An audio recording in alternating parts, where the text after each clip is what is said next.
আজকে তো তোদের সঙ্গে যেটা আলোচনা করব সেটা হচ্ছে একটা ওয়েবসাইট আমি খুঁজে বার করেছি, যেটা রয়েছে ওয়েবসাইট তারও অনেক আছে, প্লাস বইও আছে। তো এর কিছু শর্ট কোশ্চেন্স কিছু তোদের সঙ্গে আমি আলোচনা করব।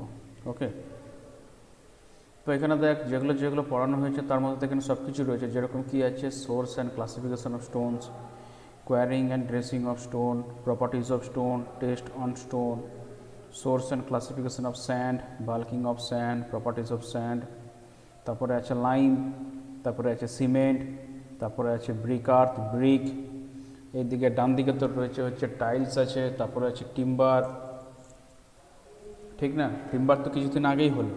তারপরে তোদের আছে স্টিল। তো স্টিলটা তোর ওয়ার্কস অফ ক্যালকুলেশন সায়েন্সে কিছুটা পড়েছিস, আর বাদবাকিটা তোর এখানে থাকবে। তারপর তোর রয়েছে ফাইন এগ্রিগেট, কোর্স এগ্রিগেট। এবার ওইটা একটা চলে গেল। এই যে যে পোর্শনটা তোরা দেখতে পাচ্ছিস, এইটা তোর হচ্ছে questions and answers on materials for construction, মানে বিল্ডিং যে মেটেরিয়ালস সেইটা। এর পরের যে পোর্শনটা সেটা রয়েছে তোর বিল্ডিং কনস্ট্রাকশনের ওপরে। তো এই পোর্শনটা তোদের আর অল্প বাকি আছে, যখন এইটা যখন শেষ হয়ে যাবে, এর যখন থিওরি, তারপর তোদের শুরু হবে বিল্ডিং কনস্ট্রাকশনের জন্য। যেমন কি তোর ফাউন্ডেশন থাকবে, ঠিক আছে, রুফ থাকবে, স্টেয়ার থাকবে, এইসব বিষয়। এরপরে তোদের থাকবে হচ্ছে সার্ভেইং, সার্ভে তোদের আছে। তারপরে আদার্স কিছু মেজর কিছু টপিক, তো এখানে যেমন দেখতে পাচ্ছিস রেলওয়ে, ঠিক আছে, ইরিগেশন, ড্যাম, এগুলো তোদের এই বছর নেই, এটা আছে তোদের নেক্সট ইয়ার, ঠিক আছে না? তো আমি এর আগে তোদের সঙ্গে যেটা নিয়ে আলোচনা করছিলাম সেটা হচ্ছে আলাদা, মানে ওটা হচ্ছে অন্য অন্য ওয়েবসাইট, এটা হচ্ছে অন্য ওয়েবসাইট। চল দেখি তাহলে শুরু করা যাক।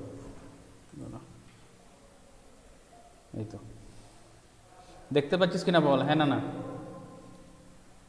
হ্যাঁ স্যার। হ্যাঁ স্যার। স্যার একটু জুম করলে ভালো হতো। জুম করলে দাঁড়া দেখি।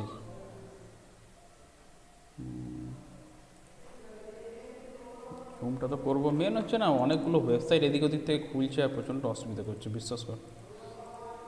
শুধু অ্যাডে ভর্তি, শুধু অ্যাড। আর আমার অ্যান্টিভাইরাস দেওয়া আছে, আমার শুধু অ্যাড ব্লকারে আমার বেশি দেওয়া আছে অ্যান্টিভাইরাস, শুধু অ্যাডে ভর্তি। যেখান সেখান থেকে শুধু চতুর্দিকে শুধু অ্যাড, অ্যাড আর অ্যাড। একটা বন্ধ করবো তো আরেকটা আসবে।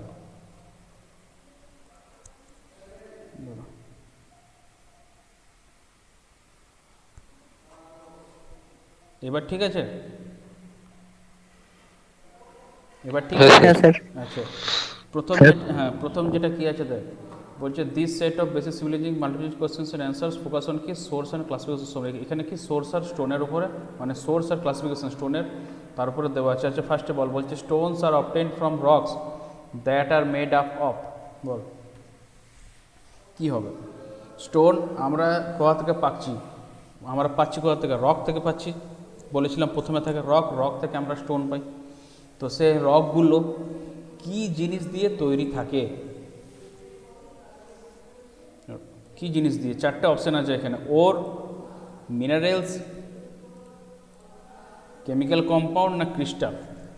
বল কোন জিনিস দিয়ে রক এগুলো স্যার তৈরি? D. Sir D sir D. দিতে হবে। আচ্ছা, কার আওয়াজ হচ্ছে? দীনবন্ধু মহাপাত্র নাকি? হ্যাঁ স্যার। একটু তাহলে সাইডে আসবি, তো ব্যাকগ্রাউন্ড থেকে অনেক আওয়াজ আসছে। আচ্ছা, একজন ডি বললো, বাকিরা কেউ কিছু তাড়াতাড়ি বলবে, দেরি করিস না। Sir D. Sir D. Sir D. দেখে নেওয়া যাক অ্যান্সার কি। এর অ্যান্সার হচ্ছে বি। দেখ, সকালে একটা কোশ্চেন পড়েছিলাম, যেখানে কি ছিল, একটা কথা ছিল পলি মিনারেলিক। তো কি বলেছিলাম? পলিগন মানে যেরকম বহুভুজ, সেরকম পলি মিনারেলিক মানে কি মোর দ্যান ওয়ান মিনারেল। তো রক যেগুলো তৈরি হয়, রক তোর মেনলি তৈরি হয় কোথা থেকে? মিনারেল থেকে। মিনারেলস দিয়ে পরে রক তৈরি। তো এবারে দু রকমের রক মেনলি হয়ে থাকে। একটা হচ্ছে যেখানে হয়তো আমরা একটা কোনো সিঙ্গেল মিনারেল পাবো, মোনো মিনারেলিক, অথবা আমরা মোর দ্যান ওয়ান মিনারেল পাবো, যেটা হচ্ছে পলি মিনারেলিক। তো এর কারেক্ট অ্যান্সার কি? মিনারেলস। মানে stones are obtained from rocks that are made up of minerals হলো। এবারে হচ্ছে কি number 2, which one of the following is not a classification of stone. স্টোনের যে আমরা ক্লাসিফিকেশন পড়েছি, জেনেছি, এর মধ্যে থেকে, নিচের চারটের মধ্যে থেকে কোনটা স্টোনের ক্লাসিফিকেশন নয়? কোনটা? এ বি সি ডি কোনটা? কোনটা স্টোনের ক্লাসিফিকেশন নয়? এই দেখো সবাই চুপ, বল। মাত্র স্যার দুজন ডি হবে এটা। মাত্র স্যার দুজন ডি। তিনজন। Sir D. কি হবে? কোনটা হবে বল? ফিজিক্যাল না মিনারোলজিক্যাল না কেমিক্যাল না প্র্যাকটিক্যাল? কোনটা স্টোনের ক্লাসিফিকেশন নয়? স্যার ডি এটা। স্যার ডি এটা। অ্যান্সার হচ্ছে B. D. B B answer হচ্ছে বি। বি মানে কি? Mineralogical classification. কেন, তার কারণটা দেখে না, দেখে এক্সপ্লেনেশন দিয়ে দিয়েছে। বলছে the classification of stones are physical.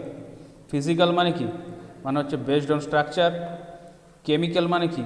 মানে হচ্ছে তোর বেসড অন কেমিক্যাল কম্পোজিশন। আর প্র্যাকটিক্যাল মানে কি? মানে হচ্ছে তোর বেসড অন ইউজ। আরেকটা হয় জিওলজিক্যাল, সেটা মানে কি? Based on the mode of origin, কোথা থেকে জিনিসটা তৈরি হয়ে এসেছে, সেটা জিওলজিক্যাল। আর যেটা অ্যান্সার যেটা বি, সেটা কি বলছে? Mineralogical classification is not a means of classifying stones in general, it's call chemical classification. Mineralogical যে ক্লাসিফিকেশন কথাটা, এইটার দ্বারা আমরা স্টোনকে ক্লাসিফাই করতে পারি না, সেজন্য এটা অ্যান্সার দিয়েছে বি। এবারে বল এটা, the hot molten material occurring naturally below the surface of the earth is called. তাই কি বলা হয়? পৃথিবী থেকে, পৃথিবীর যে সারফেসের যে তলা থেকে গলিত গরম যে মেটেরিয়াল লাভা। করতে পায়, সেটা কি বলা হয়? Sir lava. Sir lava. Lava. Lava. Answer হচ্ছে ম্যাগমা। লাভা নয়, কারণটা দেখে নে, এখানে দিচ্ছে এক্সপ্লেনেশন, এই জন্য এটা খুব ভালো ওয়েবসাইটটা। লাভা কোনটা? লাভা হচ্ছে ভলকানো থেকে, যে আগ্নেয়গিরি থেকে যখন যখন ও বিস্ফোট হয়ে যখন বাইরে বেরিয়ে আসছে, তখন সেটাকে বলা হচ্ছে লাভা। হচ্ছে hot molten material is called lava when it erupts from a volcano আর অ্যান্ড রিচেস দ্য সারফেস। মানে বিস্ফোট হলো, খুব জোরে আওয়াজ হলো, ওখান থেকে যখন বাইরে বেরিয়ে আসছে, যখন তলে সারফেসে এসে যখন আছাড় খাচ্ছে, তখন সেটার নাম হচ্ছে লাভা।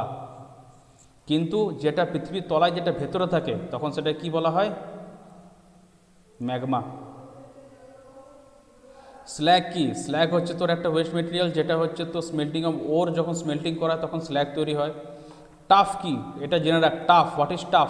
টাফ হচ্ছে কি? একটা পোরাস একটা রক, যেটা ভলকানিক অ্যাশ কনসলিডেশন হয়ে পড়ে তৈরি হয়। ভলকানিক অ্যাশ মানে এই যে ভলকানো হলো, আগ্নেয়গিরি থেকে যে ছাইটা বেরোয়, সেই ছাইটা যখন একটা জায়গায় গিয়ে জমাট বেঁধে যায়, সেখান থেকে যে পাথরটা পায় সেটাকে বলা হয় টাফ। তাহলে এর অ্যান্সার কি? ম্যাগমা।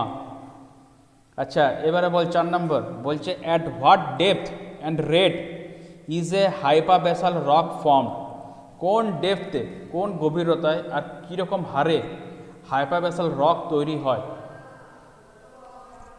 4টে অপশান আছে। প্রথমটা কি? যে যখন ম্যাগমা যখন আস্তে আস্তে ঠান্ডা হয় একটা নির্দিষ্ট ডেপথে, তখন, নাকি ম্যাগমা খুব তাড়াতাড়ি ঠান্ডা হচ্ছে একটা স্যালো ডেপথ, মানে বেশি গভীর নয় সেসব জায়গায়, কিংবা আর্থের সারফেসের ওপরে যখন খুব তাড়াতাড়ি ম্যাগমা ঠান্ডা হয়ে গেল, কিংবা স্যালো ডেপথে খুব হয়তো তাড়াতাড়ি ঠান্ডা হয়ে গেল ম্যাগমা। তো কোন ক্ষেত্রে হাইপাবেসাল রক তৈরি হয়? স্যার এ। উত্তম জান এ বলছে, তাই তো? হ্যাঁ স্যার। আচ্ছা, বাকি দীনবন্ধু, বিপত্তরণ, রূপেশ, সৌরভ, দীপ্তি? স্যার স্যার এই হবে এটা। দেখে নিয়ে যাক। Yes, sir. অ্যান্সার হচ্ছে বি। মানে কি? Quick cooling of magma at a shallow depth. Shallow ডেপথে মানে যেটা অগভীর, বেশি গভীর নয়, সেরকম জায়গাতে ম্যাগমা যখন তাড়াতাড়ি ঠান্ডা হয়, তখন কি রক তৈরি হয়? হাইপাবেসাল রক। কারণ কি? বলছে প্লুটোনিক যে রকগুলো থাকে, প্লুটোনিক রক কী করে তৈরি হয়? প্লুটোনিক রক তৈরি হয় যখন ম্যাগমা যখন আস্তে আস্তে ঠান্ডা হয় একটা কনসিডারেবল ডেপথে। মানে কোনটা? এই দেখ, slow cooling of magma at A considerable depth, সেখানে কি পাই আমরা? প্লুটোনিক রক পাই। কিন্তু যখন তাড়াতাড়ি কুইক কুলিং হয় স্যালো ডেপথে, তখন আমরা কি পাই? হাইপাবেসাল রক পাই। ভলকানিক রক আমরা কোথায় পাই? যখন পৃথিবীর সারফেসে, নিয়ার দ্য সারফেস, যখন ম্যাগমা যখন তাড়াতাড়ি ঠান্ডা হয়, মানে হচ্ছে সিয়েরটা, এই যে rapid cooling of magma near the surface of the আর্থ, তখন এইখান থেকে কী পাই? আমরা পাই ভলকানিক। আর হাইপাবেসাল কোথা থেকে পাচ্ছি? যখন কুইক কুলিং হচ্ছে ম্যাগমা একটা স্যালো ডেপথে, তখন কি আমরা কী পেয়ে থাকি? হাইপাবেসাল রক। তাহলে এটার অ্যান্সার হচ্ছে বি। আচ্ছা, এইবারে হচ্ছে 5 number, what is A sedimentary deposit? এই যে সেডিমেন্টারি রক বলি, সেডিমেন্ট মানে থিতিয়ে পড়ে, এক জায়গায় জমাট বাঁধে আর লেয়ার বাই লেয়ার হয়, সেডিমেন্ট পড়া। তো সেডিমেন্টারি ডিপোজিট বলতে আমরা কি বুঝি? বলছে weather product remains at site, মানে একটা কোনো প্রোডাক্ট সেটা হয়তো সাইটে রয়েছে, সেখানে আস্তে আস্তে জমতে থাকলো, সেটা ওয়েদারিংয়ের জন্যে। কিংবা হয়তো কোনো একটা সলিউশন বানানো আছে, সেই সলিউশনটা হয়তো ওয়েদারিংয়ের কারণে বয়ে চলে গেল, ক্যারিড অ্যাওয়ে ইন সলিউশন। কিংবা কোনো কিছু দ্বারা, কোনো এজেন্টের দ্বারা ওটা বয়ে যাচ্ছে, কিংবা কোনো ইনসলুবল কোনো ওয়েদার প্রোডাক্ট। কোনটা হবে? ডি। ঠিক করে বল। স্যার এ। আবার ওইভাবে পরীক্ষার সময় চেঞ্জ করবি না।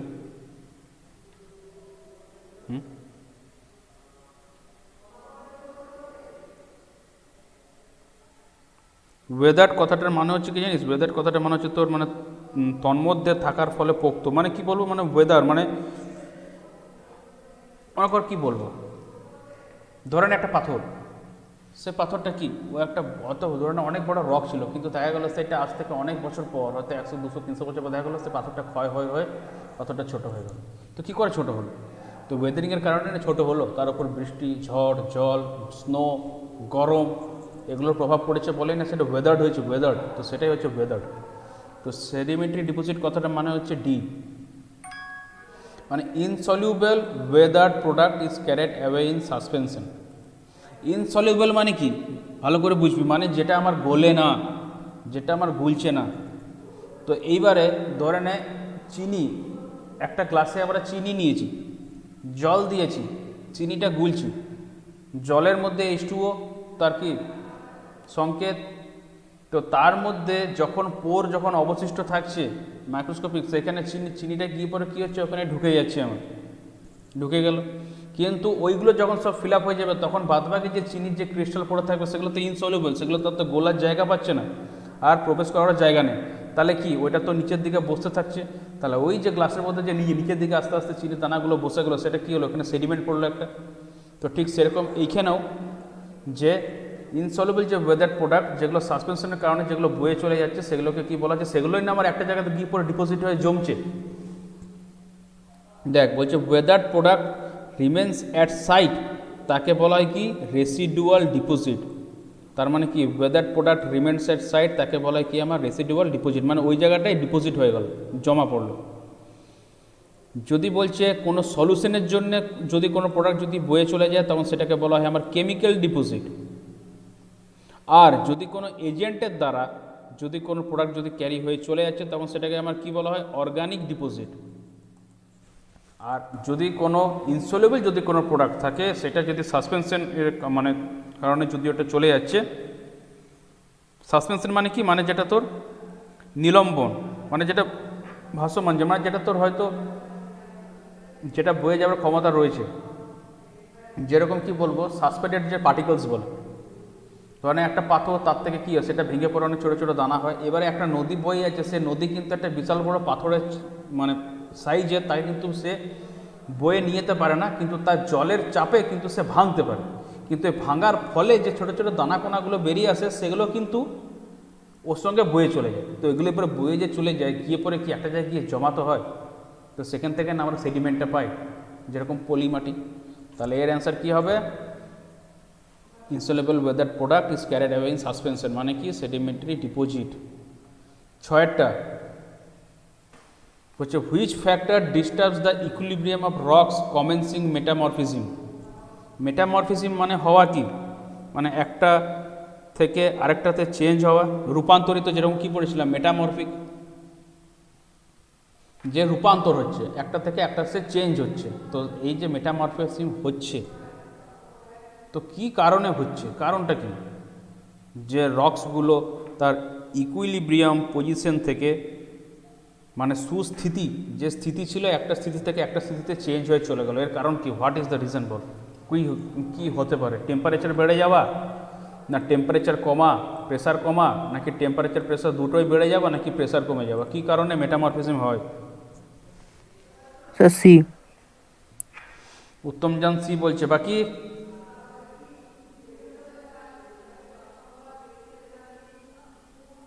Sir B. দেখে নেওয়া যাক। অ্যান্সার হচ্ছে সি। টেম্পারেচার আর প্রেসার যখন বাড়ছে, তখন সেক্ষেত্রে মেটামরফিজম মানে কি, রূপান্তর আমার ঘটছে পাথরের মধ্যে। কারণ কি, দেখ দিয়ে দিয়েছে, বলছে পাথরগুলো স্টেবল থাকে কখন, 200°C বিলোতে, নিচে। আর যখন প্রেসার আমার যখন এক্সিস্ট করছে, টেম্পারেচার যখন 200° কম আর সেখানে যদি প্রেসার থাকে, তখন পাথরগুলো আমার স্টেবল থাকে। এইবারে এর মধ্যে থেকে যদি তো দুটো ফ্যাক্টর যদি আমার ইনক্রিজ করছে, বলছে any increase in above 2 factors can initiate the process of metamorphism. এরপরে যখনই আমার ফ্যাক্টর চেঞ্জ হচ্ছে, মানে হয়তো টেম্পারেচার বেড়ে গেলো, প্রেসার বেড়ে গেলো, তখনই কিন্তু আস্তে আস্তে তার রূপান্তর হওয়া শুরু হচ্ছে। এখানে লিখে দিচ্ছে, বলছে ওয়ান ফ্যাক্টর, মানে শুধুমাত্র একটা হয় টেম্পারেচার বা প্রেসার, শুধুমাত্র ওয়ান ফ্যাক্টর একা কিন্তু মেটামরফিজম শুরু করবার জন্যে সাফিসিয়েন্ট নয়। সেজন্য দুটোকেই আমার লাগবে। আচ্ছা, এইখানে কিছু পাথরের নাম দেওয়া রয়েছে, যেমন কি ক্যালসাইট থেকে সিস্ট, লাইমস্টোন থেকে মার্বেল, সেল থেকে স্লেট, আর গ্রানাইট থেকে নিস। ঠিক আছে, তো এখানে বলতে বলেছে যে এর মধ্যে থেকে মেটামরফিক চেঞ্জ কোনটা নয়, কোনটা রূপান্তর হয়নি, বল।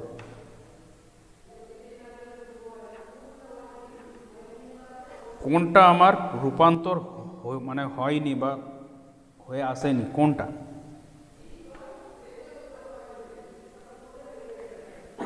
Sir D. দীপ্তি, কোনটা হবে? উত্তমজান ডি বলছে, তোর? বি। বাকি রূপেশ, সৌরভ, দীনবন্ধু, বিপত্তারণ? ডি। অ্যান্সার হচ্ছে এ,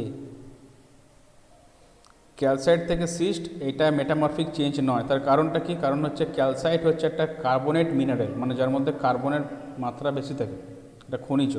যেখানে সিস্ট কি, সিস্ট হচ্ছে একটা মেটামরফিক রক, যেটা কোথা থেকে সিস্টটা হয়, যেটা ফর্ম করছে কি, form by metamorphosis the mudstone বা shale to the higher degree than slate. Mudstone বা সেল থেকে কি আসছে, আমার সিস্ট আসছে। মানে ধরেন মাডস্টোন কিংবা সেল আছে, সেখানে যদি খুব বেশি পরিমাণে আমার ধরনের প্রেসার আর টেম্পারেচার যদি আমার চেঞ্জ হচ্ছে, তখন সেক্ষেত্রে আমার সিস্ট আমরা পেতে পারি, রূপান্তর। কিন্তু ক্যালসাইট কি, ক্যালসাইট হচ্ছে একটা কার্বনেট মেটেরিয়ালস, মিনারেল, সেই জন্যে ক্যালসাইট থেকে সিস্ট এটা আমার মেটামরফিক চেঞ্জ নয়। নেক্সট কোশ্চেন নাম্বার 8, এখানে যেসব পাথরগুলোর নাম আছে তার মধ্যে থেকে কোনটা হার্ড আর বেশি ডিউরেবল, কোনটা কঠোর আর কোনটা বেশি লং লাস্টিং, কোনটা? আর্গিলেসিয়াস, সিলিসিয়াস, ক্যালকেরিয়াস আর কার্বনেসিয়াস, কোনটা?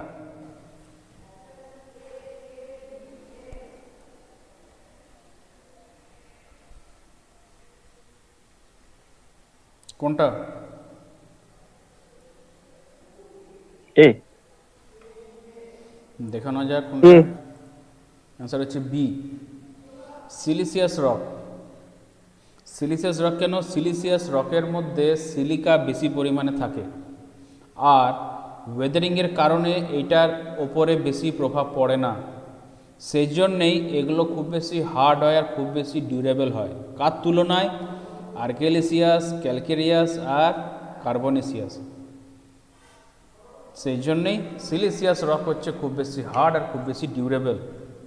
নেক্সট কোশ্চেন, এখানে 4 রকম পাথরের নাম আছে, সেডিমেন্টারি, প্লুটোনিক, মানে ইগনিয়াস আর মেটামরফিক। এখানে বলতে বলেছে কি, যে ফোলিয়েটেড স্ট্রাকচার কোনটার মধ্যে বেশি কমন। ফোলিয়েটেড মানে কি, মানে সে পাতার মতন যেটা থাকে, মানে এক একটা লেয়ার আলাদা আলাদা করে সেটা বোঝা যাবে। যদি ওটাকে ছাড়াতে যায়, যদি ওটাকে স্ট্রাক করি কোনো হ্যামার দিয়ে, তাহলে হয়তো ছেড়ে হয়তো পাতায় বাই পাতা বেরিয়ে আসবে, সে ফোলিয়েটেড স্ট্রাকচার। তো কোন পাথরের মধ্যে বেশি কমন সেটা দেখা যায়।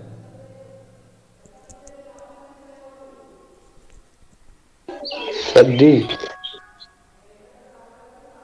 দেখে নেওয়া যাক, অ্যান্সার হচ্ছে ডি। আন্দাজে বললি, কে বললি? স্যার আমি দীনবন্ধু। দীনবন্ধু। জেনে বললি না আন্দাজে বললি? আন্দাজে বললি, তাই তো? কারণ তুই এই ক্লাসে ছিলিসই না। হ্যাঁ স্যার। হ্যাঁ, কারণটা কি? কারণ বলছে ফোলিয়েটেড রকস। দেখ আমি যেটা বলছিলাম সেটাই, ফোলিয়েটেড রক কী হয়, আমরা এটাকে লেয়ারে ভাঙতে পারি, স্প্লিট করতে পারি। কীভাবে স্প্লিট করতে পারি? একটা ডেফিনিট ডিরেকশন অনলি। মনে কর একটা পাথর রয়েছে, সেই পাথরের মধ্যে আমি এটাকে ফিজিক্যালি চোখে দেখতে পাচ্ছি কি, যে ওর মধ্যে আলাদা আলাদা লেয়ার বাই লেয়ার মানে রয়েছে, যেন মনে হচ্ছে যেন একই দিকে, যেন ওটাকে আমি ছাড়াতে পারবো।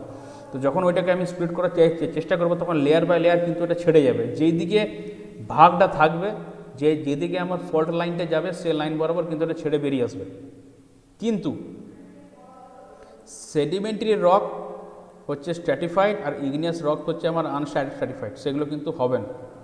শুধুমাত্র একমাত্র কি তোর যেটা মেটামরফিক সেটাই হচ্ছে আমার, আমি ঠিকভাবে ওর মধ্যে আমি ফোলিটের আমি স্ট্রাকচার পেয়ে থাকি। এরপরে একটা পাথরের নাম আছে গ্রানাইট। গ্রানাইটটা কী পাথর? প্লুটোনিক, মেটামরফিক, হাইপাবেসাল না ভলকানিক, কোনটা?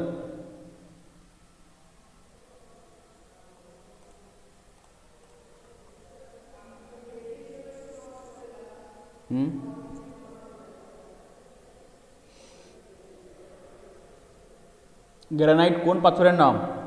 প্লুটোনিক না মানে কোন পাথর? গ্রানাইটের পাথরটা কারা আন্ডারে পড়ছে? প্লুটোনিকের মধ্যে না মেটামরফিকের মধ্যে না হাইপাবেসালের মধ্যে না ভলকানিকের মধ্যে?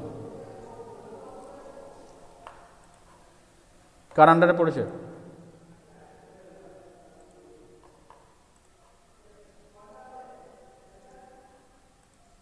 কারোর কোনো অ্যান্সার নেই, কিচ্ছু নেই। Sir D. Sir D. Answer হচ্ছে এ। গ্রানাইট হচ্ছে একটা প্লুটোনিক রক। কারণটা কি? কারণ এখানে জানতে হবে যে গ্রানাইট কীভাবে তৈরি হয়। বলছে ম্যাগমা যখন আস্তে আস্তে যখন ঠান্ডা হচ্ছে একটা কনসিডারেবল একটা ডেপথে, তখন আমরা পাই প্লুটোনিক রক, আর সেইখান থেকে আমরা কী পেয়ে থাকি? গ্রানাইট। এই যে গ্রানাইট পাথর, যে গ্রানাইট স্টোন, সেটা হচ্ছে কোথা থেকে আসছে? সেটা আসছে হচ্ছে প্লুটোনিক থেকে, ওইটা আমার আসছে।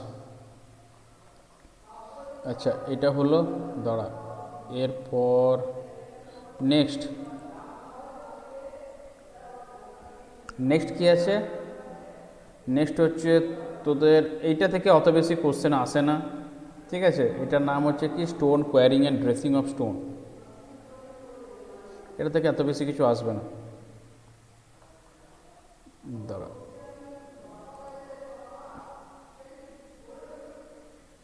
এইটা আসতে পারে, স্টোনের প্রপার্টিজ অফ স্টোন, ঠিক আছে? তো স্টোন প্রপার্টিসের মধ্যে ফার্স্ট কোশ্চেন কি বলছে? For a good building stone, একটা ভালো বিল্ডিং স্টোন হওয়ার জন্যে তার ক্রাসিং স্ট্রেংথ কতটা হওয়া দরকার? 50 নিউটন পার মিলিমিটার স্কোয়ার থেকে কম, 100 নিউটন পার মিলিমিটার স্কোয়ার থেকে বেশি, 155 নিউটন পার মিলিমিটার স্কোয়ার কিংবা 10 নিউটন পার মিলিমিটার স্কোয়ার? কোনটা?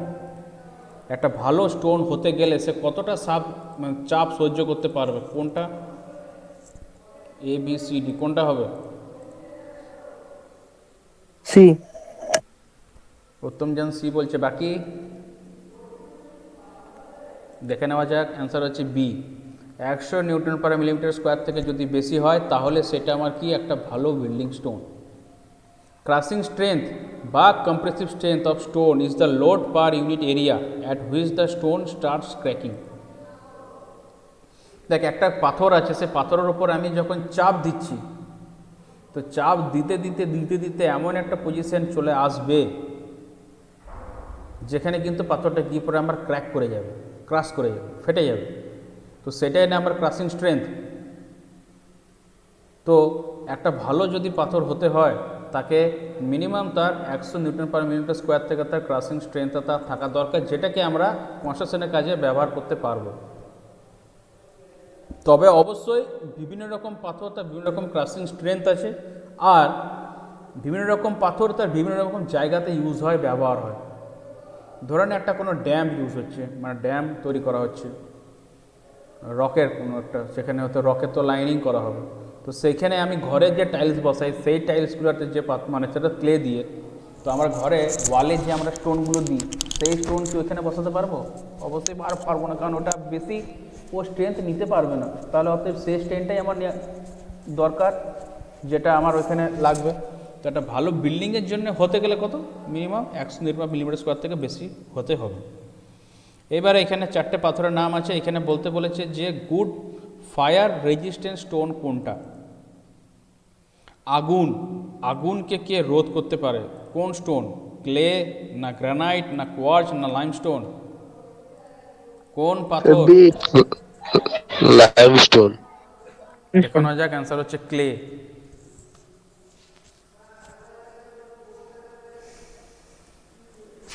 কেন কি ক্লে হচ্ছে মাটি, ক্লে মাটির যে স্টোন হয় সেটা হচ্ছে কি আমার গুড ফায়ার রেজিস্ট্যান্ট। কি বলছে গ্রানাইট আর কোয়ার্জ এগুলো কি হয় তোর যখন বেশি আগুন লাগে যদি হিট পায় তখন তাড়াতাড়ি হঠাৎ করে এক্সপ্যান্স করবে আর ফেটে যাবে, স্প্লিন্টার হিসেবে ভেঙে বেরিয়ে যাবে। লাইমস্টোন কি হয় খুব ইজিলি ক্রাম্বেলড হয়ে যায়, মানে গুড়মুড়িয়ে যাবে। কিন্তু ক্লে কি, ক্লে অনেক বেশি টেম্পারেচার অবধি সে সহ্য করতে পারে। সেই জন্যে ক্লে দিয়ে যে স্টোন হয় সেটা ম্যাক্সিমাম কোথায় বেশি ইউজ করা যাবে, পিৎজা ওভেন, ফায়ার প্লেস, যেখানে আগুন জ্বালানো হয় সেসব জায়গাতে বেশি। আচ্ছা, এখানে একটা ভালো কোশ্চেন আছে, what is a free stone? বল, মুক্ত পাথর কি? ফ্রি স্টোন মানে একটা স্টোন যেটা কিছু থেকে ফ্রি আছে। তো কি থেকে ফ্রি, যেটাকে বলে ফ্রি স্টোন? এটা নতুন জিনিস একটা। বল, what is a free stone?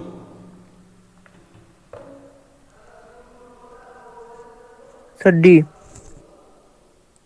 তার মানে stone free from veins and planes of cleavage. দেখে নেওয়া যাক, অ্যান্সার হচ্ছে ডি। আন্দাজে বললি উত্তম? হ্যাঁ স্যার। বাহ, তবে সবসময় কিন্তু লাগবে না আন্দাজে। আন্দাজে তুই না 20টা স্যার, বললে এটা তবে বুঝতেই একটা পারা লাগবে না। যাচ্ছে স্যার, এটা বুঝতেই পারা যাচ্ছে। এখানে কি বলেছে যে স্টোনস ফ্রি ফ্রম ইম্পিউরিটিস, এটাও হতে পারতো। Stone that doesn't require dressing, এটাও হতে পারতো। মেটামরফিক স্টোনও হতে পারতো, আবার এটাও হতে পারতো। এখানে কারণটা কি দিয়েছে বলতো? For the ease of quarrying a stone must be soft, compact grained, homogeneous and free from veins and planes of cleavage. তার মানে এই নয় যে একটা ফ্রি স্টোন মানে যে তার মধ্যে ইম্পিউরিটি থাকবে না কিংবা তাকে ড্রেসিং করা দরকার পড়বে না, মেটামরফিক, এইটা নয়। কোনো স্টোন যখনই ইউজ করব তার আগে দেখতে হবে যে ওর মধ্যে কোনো ইম্পিউরিটি আছে কি না, আর ওটাকে ঠিক মতন ড্রেসিং করতে হবে। পাথর খাদান থেকে কেটে নিয়ে আসার পর সঙ্গে সঙ্গে ওইটাকে আমি ব্যবহার করতে পারবো না যতক্ষণ না ওইটাকে আমি ঠিকভাবে ড্রেসিং করব। কিন্তু ওর ভেতরের যে স্ট্রাকচারটা সেইটা আমাকে ঠিক করে দেখতে হবে যে ওইটা ঠিক মতন আছে কি নেই। ভেতরে যদি কোনো স্ট্রাকচার কিছু প্রবলেম থেকে থাকে তাহলে কিন্তু এটা ব্যবহার করা সম্ভব নয়।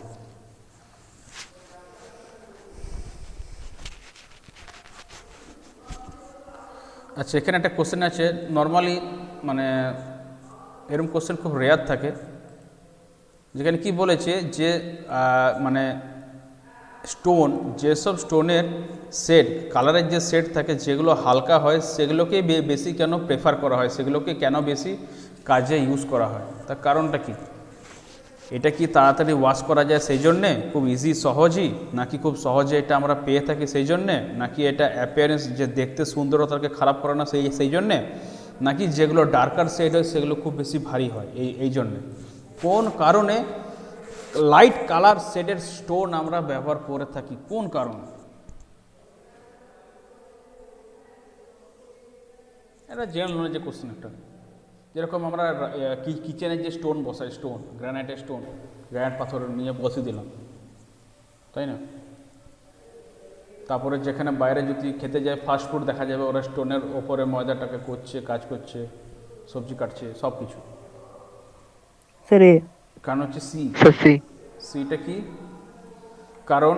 বলছে even if the stone fades a little bit it will not show a striking difference and doesn't spoil the look of it. Stone যদি একটু ফেডও হয়ে থাকে খুব কম পরিমাণেও, তাহলেও কিন্তু ওর মধ্যে সেরকম কোনো ডিফারেন্স কিছু লক্ষ্য করা যায় না, আর সে লুকটাকেও খুব বেশি খারাপ করে না।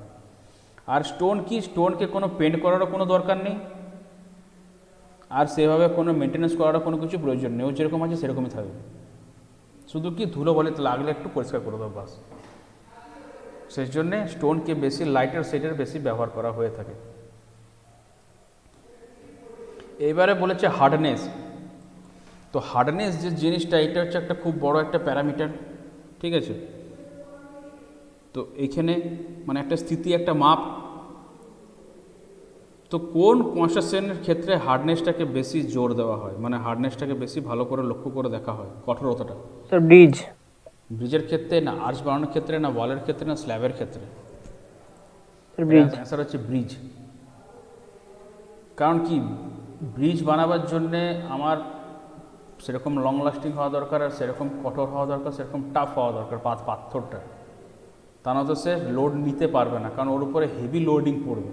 কারণ it's required in structure subject to heavy loading, মানে টন, মানে 1 টন 2 টন নয়, প্রায় 1000 মেট্রিক টনও বলতে পারে সেরকম লোড পড়বে। তো সেই জন্য কী হবে, আমার হার্ডনেসটা খুব একটা বড় প্যারামিটার ইন কেস অফ ব্রিজের জন্য। একটা ভালো বিল্ডিং স্টোন হওয়ার জন্যে তার স্পেসিফিক গ্র্যাভিটি কত হওয়া দরকার, এটা খুব ইম্পর্টেন্ট কোশ্চেন, খুব ইম্পর্টেন্ট। ভালো বিল্ডিং স্টোন হতে গেলে তার স্পেসিফিক গ্র্যাভিটি কত হওয়া দরকার।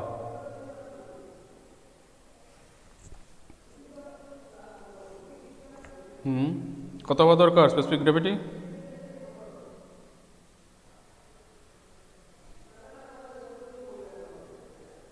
Sir C. Sir A. হচ্ছে এ 2.7 থেকে বেশি। এটা বলছে ইন্ডিয়ান স্ট্যান্ডার্ড অনুযায়ী হেভি স্টোন কোথায় ব্যবহার করা হয়, অ্যাবাটমেন্ট, ড্যাম, রক, ডক এইসবের ক্ষেত্রে, আর লাইটার কোথায় ব্যবহার করে, বিল্ডিং কনস্ট্রাকশনের ক্ষেত্রে। তো এই বিল্ডিং স্টোনের জন্যে আমার 2.7 এর থেকে বেশি যদি স্পেসিফিক গ্র্যাভিটি হয় তাহলে এটাকে আমরা ভালো বিল্ডিং স্টোন বলে থাকবো।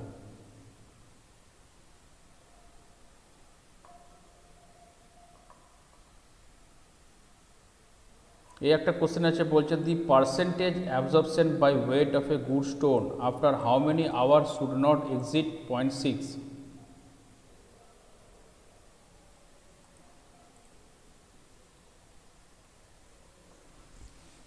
কোশ্চেনটা এখানে অ্যান্সার দেওয়া আছে 24 ঘন্টা। হ্যাঁ, এই কোশ্চেনটা কী বলছে আমি বলে দিচ্ছি, আমি এখানে যেটা আছে এক্সপ্লেনেশন ওইটাকে ভালো করে বুঝবি। বলছে ইন্ডিয়ান স্ট্যান্ডার্ড অনুযায়ী বলছে 24 hours is the time a stone has to be immersed in water to check for water absorption. একটা পাথর সে কতটা জল শোষণ করছে সেইটাকে চেক করার জন্য একটা পাথরকে 24 ঘন্টা জলে ডুবিয়ে রাখা হয়। ঠিক আছে, এবার এর থেকে যদি আমি কম ডুবিয়ে রাখি কিংবা যদি এর থেকে যদি বেশি ডুবিয়ে রাখি তাহলে কিন্তু আমরা অ্যাপ্রোপ্রিয়েট আমরা যে ডেটাটা খুঁজবো, যে ডেটাটা আমাদের দরকার সেটা কিন্তু আমরা পাবো না। তো এইখানে সেটাই বলেছে যে একটা ভালো যদি স্টোন হয়, গুড স্টোন, তাহলে তার কতটা পার্সেন্টেজ অ্যাবজর্পশন করছে, সে পাথরের ওজনের কত পার্সেন্ট সে অ্যাবজর্ব করছে সেটা জানার জন্য আমাদেরকে কত ঘন্টা ডুবিয়ে রাখতে হবে। সেটা অ্যান্সার হচ্ছে আমার 24 আওয়ার্স। এটা কিন্তু একটা ইম্পর্টেন্ট কোশ্চেন যে কত ঘন্টা ডুবিয়ে রাখা দরকার। আচ্ছা, এবারে কি বলছে যে একটা বিল্ডিং স্টোন যেটাকে আমরা কাজে লাগাচ্ছি, ঘরে হোক কিংবা কোনো পাবলিক বিল্ডিংয়ে হোক কিংবা কোনো শোপিস বানানোর ক্ষেত্রে হোক, তো ওর মধ্যে কীরকম টেক্সচার থাকা দরকার, কীরকম টেক্সচার থাকা দরকার। ক্যাভিটিস মানে হচ্ছে গহ্বর, মানে গহ্বর থাকবে, নাকি ক্র্যাক, ক্র্যাক মানে হচ্ছে কি ফাটল থাকবে, নাকি গ্রেন, গ্রেন স্ট্রাকচার মানে হচ্ছে তোর সে বালুকোনা টাইপের ছোটো ছোটো ছোটো ছোটো দানা এরকম কিছু একটা থাকবে, ছিবড়া ছিবড়া টাইপের কিছু একটা থাকবে, শাঁস টাইপের, নাকি কোনো ক্যালাসন কোনো একটা আকার থাকবে, ক্রিস্টাল কোনো ক্যালাসের কোনো একটা আকার থাকবে। কোন স্ট্রাকচারটা বিল্ডিং স্টোনের ক্ষেত্রে ভালো, কোনটা?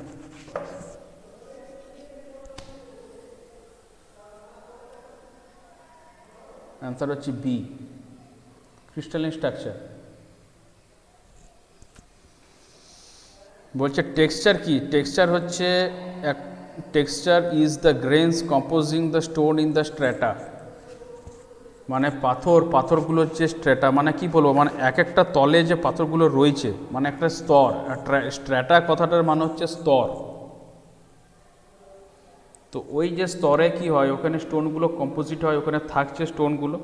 তো ওইখানে তোর যেটা টেক্সচার, যেটা মানে হচ্ছে কি যে গঠন বিন্যাস, তো কোন গঠন বিন্যাসটা ভালো সেটা হচ্ছে ক্রিস্টালাইন স্ট্রাকচারটা।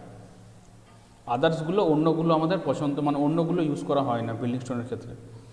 আচ্ছা, এটা কি সিজনিং স্টোনের জন্য কি করা দরকার কি দরকার নয়, ট্রু না ফলস? ফলস। A true. আমরা স্টোনটাকে পাথর থেকে কাটার পর, রক থেকে, রক কোয়ারি থেকে নিয়ে আসার পর যেখানে খাদান থেকে, তারপরে কি সিজনিং করবো না? কাঠকে যদি সিজনিং করছি তাহলে স্টোনকে সিজনিং করতে ক্ষতি কোথায়? কেন করতে হয়? কারণ ওর ভেতরে তো আমার ময়েশ্চার থাকতে পারে। তো এ stone should be properly dried before using for structural work. আমাকে স্টোনটাকে শুকাতে হবে। একটা কথা মনে রাখবি, পাথর খাদানে যখন পাথর বার করা হয় নিচে কিন্তু জল থাকে, জলের কিন্তু লেয়ার থাকে, স্টোন কিন্তু ওর মধ্যে ডুবে থাকে। তো ওর মধ্যে কিন্তু আমার জল থাকছে, আমাকে পাথরটাকে ভালো করে শোকাতে হবে। কারণ কি? কারণ ওর মধ্যে যে স্যাপ, স্যাপ মানে কি, যে পাথরের ভেতর দিয়ে যে জলটা আমার থাকছে, the sap content in freshly quarry stone will make them soft and lead to decay eventually. ওর মধ্যে যে স্যাপটা, যে জলের পরিমাণ, যেটা ময়েশ্চার থেকে যায়, যেটা আমরা ফ্রেশ কোয়ারি স্টোন থেকে যেটা একদম নিয়ে আসছি তুলে পড়ে, সেটার কারণে কী হয়, পাথরটা সফট হয়ে যায়, নরম হয়ে যায়। আর মেবি কিছু কয়েক বছর পরে কিন্তু ওটা আস্তে আস্তে ওর মধ্যেও পচন ধরতে শুরু হতে পারে। শুনে পরে একটু অবাক লাগবে যে স্যার পাথরটা কোনোদিনও নরম হয়? চোখে দেখলে, হাত দিয়ে মানে প্রেস করতে গেলে বলো না এত শক্ত পাথর, কিন্তু টেকনিক্যালি ইঞ্জিনিয়ারিং দিক দিয়ে দেখতে গেলে যে হ্যাঁ ওটা হচ্ছে সফট, কারণ ওর মধ্যে কি এখনো জলটা ঢুকে রয়েছে, তবে জলটাকে আগে বার করতে হবে। ঠিক আছে, টাফনেস ইন্ডেক্স তোদের অত আসবে না, পার্সেন্টেজ ওয়্যারও আসবে না। আচ্ছা, এরপরে কি আছে নেক্সট? আচ্ছা, স্টোনের টেস্ট, স্টোনের টেস্ট ওদের এত নেই। এরপরে আছে বালি, sand, source and classification sand নিয়ে এখানে কয়েকটা কোশ্চেন আছে। আচ্ছা বল, স্যান্ড কি দিয়ে তৈরি? সিলিকা, সিলিকন, সিলিকন অক্সাইড না কোয়ার্জ? কি থেকে স্যান্ডের তৈরি বল?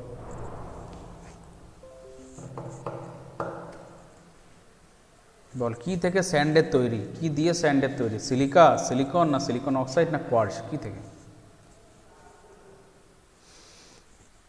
সিলিকা। এ। বাকি বাকিতে কি হলো দেখে নেওয়া যাক। অ্যান্সার হচ্ছে এ। স্যান্ডের মধ্যে মেনলি বেশি থাকে কি হচ্ছে স্মল গ্রেনস অফ সিলিকা, যাকে বলা হয় SiO2 মানে সিলিকন ডাইঅক্সাইড। এই জন্য সিলিকা হচ্ছে স্যান্ডের মেন কম্পোজিশন। আচ্ছা, এরপরে কি আছে বলছে, which of the following sand type, এখানে 4 রকম স্যান্ডের নাম আছে, sea sand, clay sand, pit sand, river sand. এর মধ্যে থেকে কোন স্যান্ডটা মর্টার আর কংক্রিট ওয়ার্কের জন্য একদম এক্সেলেন্ট ব্যবহার করা যায়, কোনটা? River sand. দেখে নেওয়া যাক। অ্যান্সার হচ্ছে রিভার স্যান্ড। কারণ কি? অ্যান্সার হচ্ছে pit sand. Pit pit pit sorry pit sand. Pit sand কারণ কি বলছে, pit sand doesn't contain any salt and has sharp angular grain. This are the desired properties for a sand to be use for mortar and concrete. স্যান্ডের যে দানাগুলো তারও কিন্তু একটা ব্যাপার থাকে। স্যান্ডের দানা যদি গোল থাকে, যদি স্মুথ হয়, তাহলে কিন্তু ভালো নয় for the use of mortar and concrete. Sand দানা কীরকম হতে হবে? খুব ধারালো হতে হবে, অ্যাঙ্গুলার যেন হয়, আর ওর মধ্যে যেন কোনো বালি না থাকে। সেই জন্যে পাথর মানে বালি থেকে, নদীর স্তর থেকে যখন বালি তোলা হয়, তো ওপরের যে বালি সেটাকে তোলা হয় না, পোড়ার পর নিচ থেকে বালি তোলা হয়। আর ওই গর্তগুলো ওরকম করে পিটের যে পিট মানে কি গর্ত, আমি গর্তগুলোর উপর ভেতর থেকে আমি বালিটা বার করছি। এগুলো হওয়ার কারণে কি হয়, এই যে বালি মাফিয়া যে বলে বালি তুলে নিয়ে পালাচ্ছে, এরপরে কি হয়, জলের যে স্তর, সেই জলের স্তরটা কিন্তু নদীতে আস্তে আস্তে কমতে শুরু করে। তার সঙ্গে কি হয়, জায়গায় জায়গায় গর্ত হয়ে যায়, ওইখানে কিন্তু কুইক স্যান্ড হয়ে যাওয়ার চান্স থাকে, আর ওইখানে কিন্তু বিপদ ঘটানোর অনেক বেশি চান্স থাকে। তো ওর জন্যেই বালির তলাকে এত নিয়ে ঝামেলা হয়, কারণ পিট স্যান্ড হচ্ছে খুব ভালো sand in case of mortar and concrete ওয়ার্কের জন্য। আচ্ছা, এবারে একটা কোশ্চেন ওর সঙ্গে রিলেটেড। পিট স্যান্ড তো ভালো, কিন্তু পিট স্যান্ড আমরা কোথা থেকে আমরা তুলব, কত গভীরতায়? ওয়াটার বডি যে বেড আছে তার 1 থেকে 2 মিটার নিচ থেকে, না গ্রাউন্ড সারফেসের 1 থেকে 2 মিটার, না সেন্টিমিটার? কোথা থেকে? স্যার বি হবে। গ্রাউন্ড সারফেসের 1 থেকে 2 মিটার। আনসার হচ্ছে বি। হ্যাঁ তোকে জেনে বলে না না জেনে বললি দীপ্তি? জেনে স্যার। কোথা থেকে জানলি? আরে এটা কি নোটে দেওয়া ছিল? হ্যাঁ তো খাতা খুলে বসে আছি। খাতা খুলে? হ্যাঁ স্যার। যাতে পিট স্যান্ড, পিট স্যান্ড হচ্ছে is found in earth in deposits. It is obtained by forming pits in the soil. সয়েলের মধ্যে পিট গর্ত তৈরি করা হয়। কী করে তৈরি হয়? যে গ্রাউন্ড সারফেস থাকে সেখান থেকে 1 থেকে 2 মিটার ডেপথে, সেখান থেকে আমরা অ্যাঙ্গুলার গ্রেন পিট স্যান্ড আমরা পাই, যেটা হচ্ছে কি যে মর্টার কংক্রিটের জন্য খুবই ভালো। আচ্ছা, এবার যে স্যান্ডের যে গ্রেডিং করা হয়, স্যান্ডের গ্রেডিংয়ের জন্য কি থাকে, প্রতিটা জিনিসের ক্ষেত্রে একটা করে কোড থাকে, IS কোড মানে ইন্ডিয়ান স্ট্যান্ডার্ড কোড, যেরকম কি আর্টিকেল আমাদের যে সংবিধান প্রতিটার জন্য এক একটা নিয়মের জন্য প্রতিটা এক একটা কোড লেখা আছে, কোডে সেই নিয়মটা পুরো বিবরণ পাওয়া যায়। সেরকম স্যান্ডের জন্যে কোন কোডটা আছে ফর দ্য গ্রেডিং অফ স্যান্ডের জন্য কোন আইএস কোড আছে? আইএস 456, আইএস 383, আইএস 2368, আইএস 1542, কোনটা?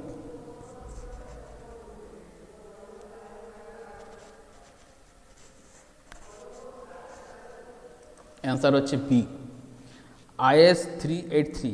দেখ আইএস কোড 383-1970 গিভস। এই কোডটা যদি আমরা পড়তে পারি তাহলে এইটার মধ্যে কি লেখা আছে? লেখা আছে কি যে ক্লাসিফিকেশন স্যান্ডে ক্লাসিফিকেশন দেওয়া আছে বেসড অন দ্য গ্রেডিং।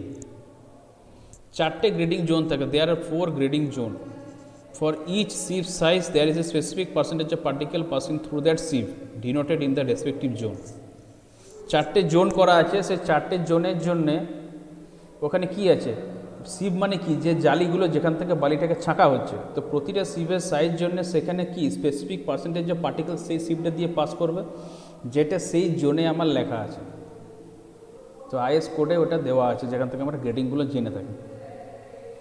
আচ্ছা, রিভার স্যান্ড এর মধ্যে যে গ্রেনস থাকে সেই গ্রেনসগুলো কীরকম হয়? অ্যাঙ্গুলার হয় না ফ্লেকি হয় না ইরেগুলার হয় না রাউন্ডেড হয়?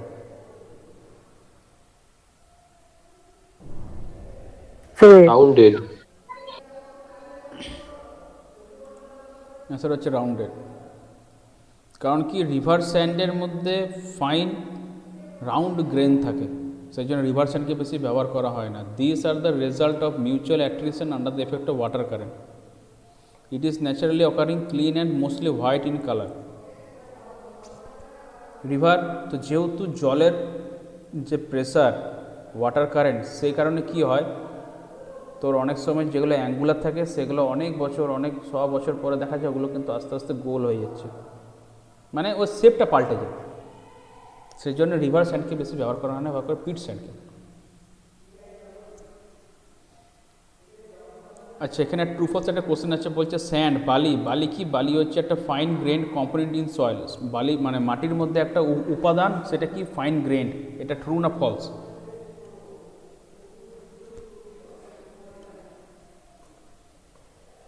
ট্রু। হচ্ছে বি, ফলস। স্যান্ড কি? স্যান্ডের যে সাইজ এগুলো লাই করে কীরকম? 4.75 মিলিমিটার থেকে শুরু করে 75 মাইক্রন, মানে বড় থেকে ছোট। এবার কি বলছে? বলছে fine grained component of a soil has a size less than 75 micron. তার মানে বুঝে দেয় 4.75 মিলিমিটার থেকে 75 মাইক্রন অবধি যে কণাগুলো আমরা পাচ্ছি সেগুলোকে আমরা কার আন্ডারে ফেলছি? স্যান্ডের মধ্যে সেগুলোকে আমরা ফেলে দিচ্ছি, ঠিক আছে। কিন্তু এবারে 75 মাইক্রনের নিচে আমরা যেগুলো পাবো সেগুলো আমরা কার মধ্যে ফেলছি? সয়েলের মধ্যে, মানে ওগুলো হচ্ছে সয়েল, ওইটা দিয়ে সয়েলটা আমার তৈরি হয়েছে, সেই জন্য এটা হচ্ছে ফলস। এই কোশ্চেনটা আসে কিন্তু এটা এরকম আসে না, এটা আমি বলে দিচ্ছি। বলছে যে তোর how many classifications are there for sand based on the grain size distribution. স্যান্ডের যে দানা তার উপরে নির্ভর করে স্যান্ডকে ক ভাগে ক্লাসিফাই করা যায়? এর অ্যান্সার হচ্ছে 3 ভাগে। এ মেনলি 3টে টাইপ থাকে, বেস্ট কার উপরে? গ্রেন সাইজ উপরে। প্রথমটা কি? যেটা হচ্ছে 1.5875 মিলিমিটার যদি সিভ যে জালি দিয়ে পাস করবে সেরকম স্যান্ড, যেটাকে বলা হচ্ছে ফাইন স্যান্ড। 2 নম্বর কি? কোর্স, যেটার সাইজ কত? 3.175 মিলিমিটার যে সিভ জালিগুলো তার মধ্যে দিয়ে পাস করে যাবে। আর একটা কি হচ্ছে? গ্র্যাভেল, মানে তার মধ্যে পাথরের ভাগটা বেশি থাকবে, মানে বড় বড় দানা থাকবে বেশি, যেটা কত? 7.62 মিলিমিটার সিভ দিয়ে যেগুলো পাস করবে সেইটা। তো 3 রকমের আমার স্যান্ড হয় গ্রেন সাইজের ওপরে নির্ভর করে। ফাইন স্যান্ড সাধারণত কোন কাজে ব্যবহার হয়ে থাকে? ম্যাসোনারি গাঁথনি করার জন্যে, না কোনো কংক্রিটের স্ট্রাকচার বানানোর জন্যে, নাকি প্লাস্টার করার জন্যে, নাকি গ্রাইন্ডিং আর পলিশ করার জন্য? স্যার সি হবে। সি হবে। সি, সি প্লাস্টারিং করার জন্য ফাইন স্যান্ড ব্যবহার করা হয়। কিন্তু একটা কথা বলে রাখি, ফাইন স্যান্ড কিন্তু ব্যবহার করা ঠিক কথাই, কিন্তু ওর কিন্তু দানাগুলো কিন্তু একটু বড় হওয়া দরকার। এটা আমি প্র্যাকটিক্যালি আমি এটা নিজে ফেস করলাম, আমি নিজে দেখলাম। আমার ঘরে একটা রুম একটা বাথরুম হলো, তো ফাইন বালি দিয়ে, একদম ফাইন বালি দিয়ে যখন করা হচ্ছে প্লাস্টার, সে প্লাস্টার কিন্তু বেশি টেকসই হচ্ছে না, সে প্লাস্টার কিন্তু উঠে যাচ্ছে কয়েকদিন পরেই। কারণ ফাইন বালিতে বেশি জল ধরবে, বেশি ফুলবে, যখন শ্রিঙ্ক করবে বেশি শ্রিঙ্ক করবে, ওর মধ্যে মানে ছেড়ে যাবার প্রবণতাটা বেশি থাকে। কিন্তু বালির দানা যদি একটু যদি মোটা থাকছে, তাহলে কিন্তু প্লাস্টার কিন্তু বেশ টেকসই হয়ে কিন্তু রয়ে যাচ্ছে। এটা আমি নিজের চোখে দেখলাম। তো খুব বেশি ফাইন স্যান্ড কিন্তু প্লাস্টারের জন্য ব্যবহার করে না। যে কোনো ম্যাসনরি কিংবা রাজমিস্ত্রি যারা থাকে, ম্যাসন যারা, তাদেরকে জিজ্ঞেস করুন, দেখবি ওরা সবসময় বলবে যে অল্প একটু মোটা বালি আনবে প্লাস্টারিং করবার জন্য। আচ্ছা, এম স্যান্ড কী করে তৈরি হয়? How is M sand produced?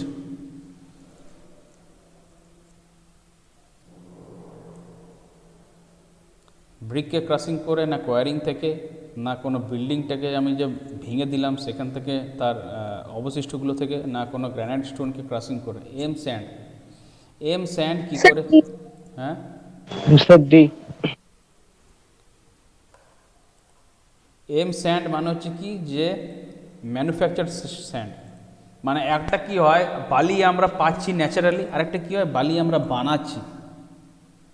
তো সেই জন্য এখনকার দিনে সরকার কি করছে, বালি বানানোর উপরে জোরটা বেশি দিচ্ছে, যে তোমরা বালি বানাও। কারণ ওইভাবে যদি বালি তুলতে থাকো তাহলে কিন্তু জলস্তর একদিন অনেক নেমে যাবে।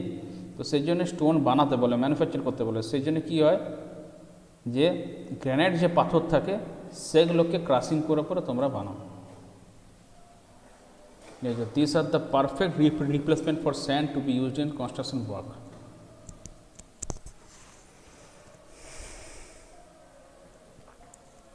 কিন্তু এম স্যান্ড তো আমরা ব্যবহার করব, কিন্তু এই চারটের মধ্যে থেকে কোনটা আমার সুবিধা নয়, ইজ নট অ্যান অ্যাডভান্টেজ, কোনটা আমার সুবিধা নয়?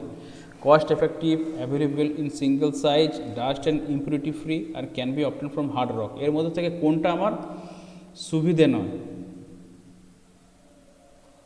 এর অ্যান্সার হচ্ছে কি, বি।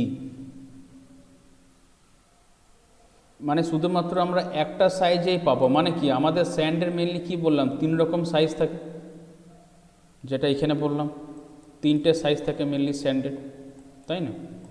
কিন্তু এইখানে যদি এম স্যান্ড বানাই তাহলে শুধুমাত্র কি হবে, আমরা মাত্র একটাই সাইজ পাবো। মানে স্পেসিফিক একটাই হার্ড রক থাকবে, যেটাকে আমরা ক্রাশ করে পরে আমরা ম্যানুফ্যাকচার্ড আমরা স্যান্ড পাবো। সেই জন্যেই এটা আমার কি, যে এটা আমার সুবিধার মধ্যে পড়ছে না। আচ্ছা, এত দূর যে বললাম, কোনো কিছু বুঝতে অসুবিধা? শর্ট কোশ্চেন না, স্যার। না? হ্যাঁ স্যার। আচ্ছা ঠিক আছে, দাঁড়া, এরপরে আমি আরেকটা বার করেছি, সেটাও করে দিই। ওয়েট,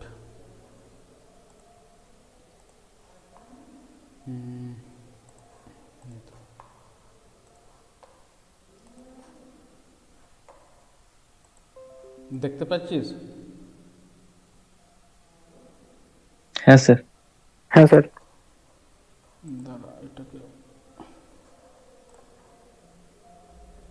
আচ্ছা এটা কি আছে, আগেরটা সকালে করেছিলাম সেকশন 1, এখন করা হচ্ছে কি সেকশন 2, বিল্ডিং মেটেরিয়ালসের। আচ্ছা দেখ, সেই এখানে সে রক, ক্লে ওইসবই পাবি। আচ্ছা বল, দি রকস ইন হুইচ আর্গিল, যেটাকে বলা হয় ক্লে, যেখানে আর্গিল ক্লে যেখানে বেশি থাকে সেই রকটার কী নাম? খুবই ইজি কোশ্চেন, খুব ইজি। যেখানে আর্গিল ক্লে যেখানে বেশি থাকে সেই রকটার কী নাম? B sir, B. সেটার নাম হচ্ছে আর্গেলিসিয়াস, আর্গেলিসিয়াস রক সেটার নাম। আচ্ছা, সিমেন্ট কংক্রিট ধরে নে মিক্সিং করা হচ্ছে, কিন্তু মিক্সিংটা ব্যাডলি, মানে ভালোভাবে মিক্সিং নয়, খুব খারাপভাবে সিমেন্ট কংক্রিটকে মিক্সিং করা হলো, তাহলে এর ফলে কি হতে পারে? সেগ্রিগেশন হতে পারে, নাকি ব্লিডিং হতে পারে, নাকি হানি কম্বিং হতে পারে? কি হওয়ার চান্স বেশি যদি আমার ঠিক মতন মিক্সিং না হয়? নাকি কিছুই হবে না? কোনটা?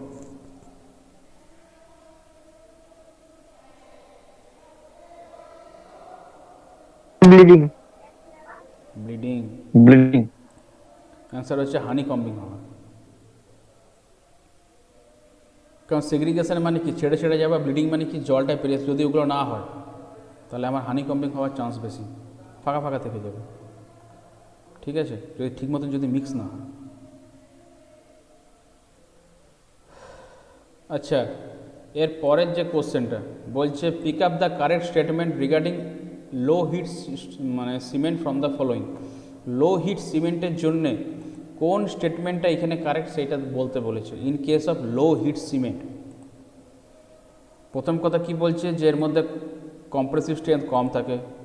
সেকেন্ড কি বলছে যে এর ইনিশিয়াল যে সেটিং টাইমটা থাকে সেটা থাকে 1 ঘন্টা, ফাইনাল সেটিং টাইম থাকে 10 ঘন্টা, মাস কংক্রিট ওয়ার্কের জন্য এটা ব্যবহার করা হয়। আর লাস্টে কি বলছে অল অফ দ্য অ্যাবাভ। তো লো হিট সিমেন্টের জন্যে কোন স্টেটমেন্টটা এইখানে সঠিক?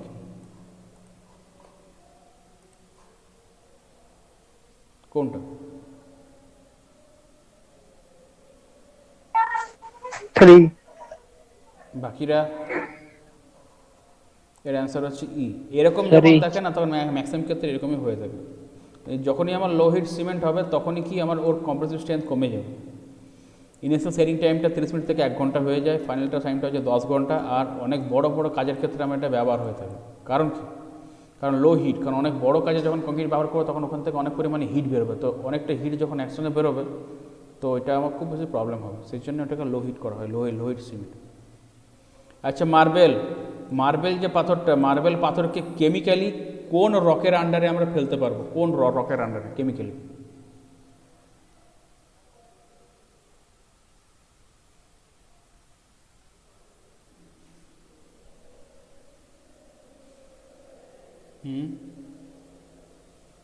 Sir, C. Sir, A. Calcareous, কারণ ওর মধ্যে ক্যালসিয়াম ইয়েটা বেশি থাকে, কার্বনেটটা বেশি থাকে ক্যালসিয়াম, সেই জন্য মার্বেলটাকে আমাদের কি বলা হয় অ্যাজ পার কেমিক্যালি এটা হচ্ছে ক্যালকেরিয়াস রক। আচ্ছা, এবার আসছে টিম্বার। ঠিক আছে, তো টিম্বারের যে ভেতরের পার্টটা, inner part of a timber log surrounding the pith মানে কি একদম সেন্টার, সে সেন্টারটাকে যে ঘিরে থাকে ভেতরের পার্ট, তাকে কি বলা হয়? স্যাপউড না ক্যাম্বিয়াম লেয়ার না হার্টউড নাকি একটাও নয়, কোনটা বলা হয় বল? পিথ কে ঘিরে থাকে। Hardwood. অ্যান্সার হচ্ছে হার্টউড। তাহলে 5টা কোশ্চেন হলো, নেক্সট 5টায় পালাই কি হয়েছে দেখি। এই তো খুলেছে, ভেরি গুড। আচ্ছা, বিটুমেন তোদের এখনো হয়নি, আসবে। রেজিনও হয়নি এখনো। হ্যাঁ, এইটা হয়েছে ব্রিক্স। রিফ্র্যাক্টরি ব্রিক্স কোন ক্ষেত্রে ব্যবহার হয়ে থাকে? রিটেনিং ওয়ালের জন্যে নাকি কলামের জন্যে নাকি পিয়ার্সের জন্যে নাকি কম্বাসন চেম্বারের জন্য? রিফ্র্যাক্টরি ব্রিক্স কোথায় ব্যবহার হয় বল, বলেছি আমি।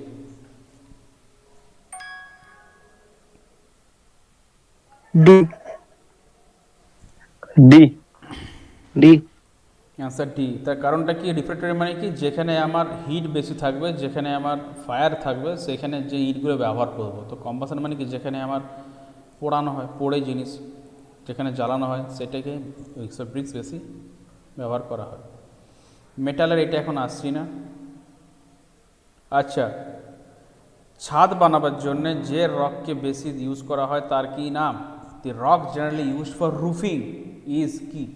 গ্রানাইট না ব্যাসাল্ট না স্লেট না পিউমিস, কোনটা? Granite. Has a granite. Granite পাথর ছাদের জন্য? Sir, slate. স্লেট পাথর হালকা হয়, is use for roofing, slate পাথর। পরেরটা পেজ নাম্বার 3 কি আছে? হ্যাঁ, এগুলো মাঝে মধ্যে এরকম কোশ্চেন আসতে পারে। বলছে একটা টিম্বারের পিস আছে যেটাকে করাত দিয়ে কাটা হয়েছে, পিস অফ সন টিম্বার। এবারে যে কাটা হয়েছে বলছে ওর ক্রস সেকশনাল ডাইমেনশন যদি 5 সেন্টিমিটার থেকে বেশি হচ্ছে একটা দিকে, আরেকটা দিকে যদি 20 সেন্টিমিটার বেশি মানে হচ্ছে, তখন সেই টিম্বার যে কাটা টিম্বারটা যেটা পড়ে আছে যে সন টিম্বার, সেটাকে কি বলা হয়? কাঠ বলা হয়ে থাকে না ডিল না বল্ক না স্ট্রিপ? একটা টিম্বারের পিস আছে, সেটাকে করাত দিয়ে মানে সন করা হয়েছে, অলরেডি হয়ে গেছে। এবারে তার একটা দিকের ক্রস সেকশনাল ডাইমেনশন হচ্ছে 5 সেন্টিমিটার বেশি, এক দিকটা হচ্ছে 20 সেন্টিমিটার। ওইরকম কাঠকে আমরা কি বলে থাকি? কান্ট, ডিল, বল্ক না স্ট্রিপ?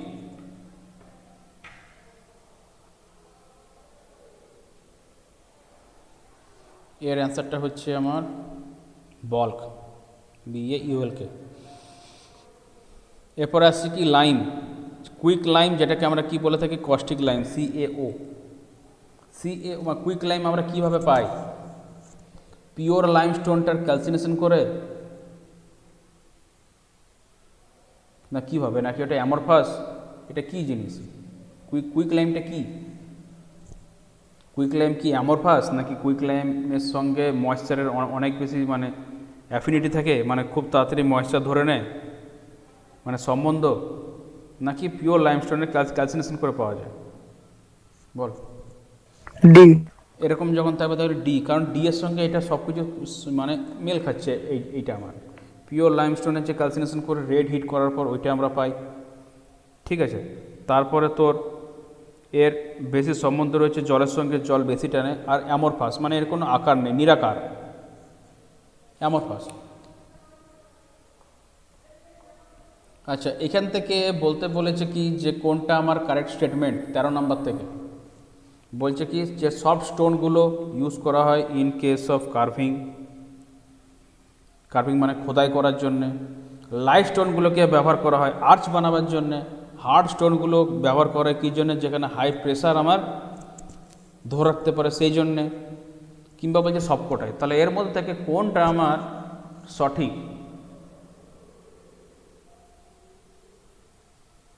কোনটা? Sir, D. D. এর অ্যান্সারটা ডি হবে। তার কারণ কি? কারণ সিম্পল ব্যাপার, যদি স্টোন যদি নরম হয় তাহলে আমি ওর মধ্যে খুব ইজিলি খোদাই করতে পারবো। স্টোন যদি আমার হালকা হয় তাহলে আমি খুব ইজিলি ওটাকে বাঁকিয়ে পরে আমি আর্চ করে ওটা লাগাতে পারবো।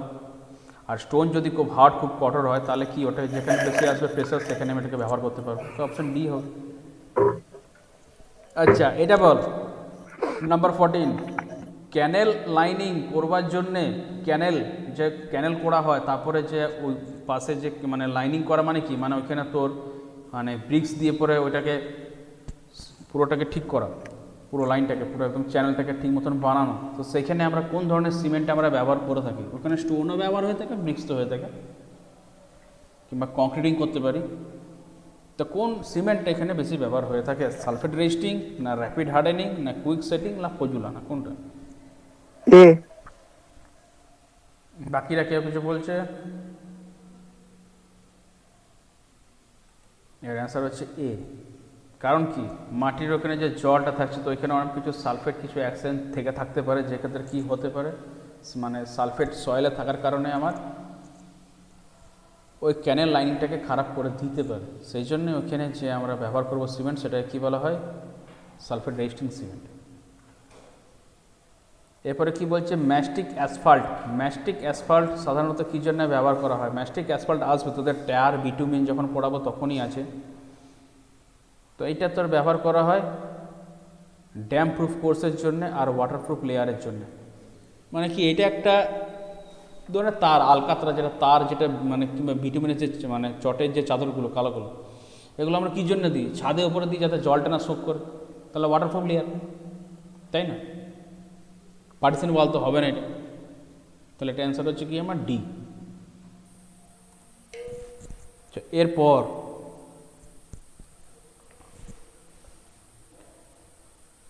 এটা একটা ভালো কোশ্চেন দিয়েছে, বলছে ব্ল্যাক মার্বেল, কালো মার্বেল কোন জেলাতে পাওয়া যায়? এটা ডিস্ট্রিক্ট দিয়েছে, এটা হবে তোর, এটা স্টেট হবে। কোন স্টেটে পাওয়া যায় ব্ল্যাক মার্বেল কিংবা ডিস্ট্রিক্ট? ডিস্ট্রিক্টই হবে।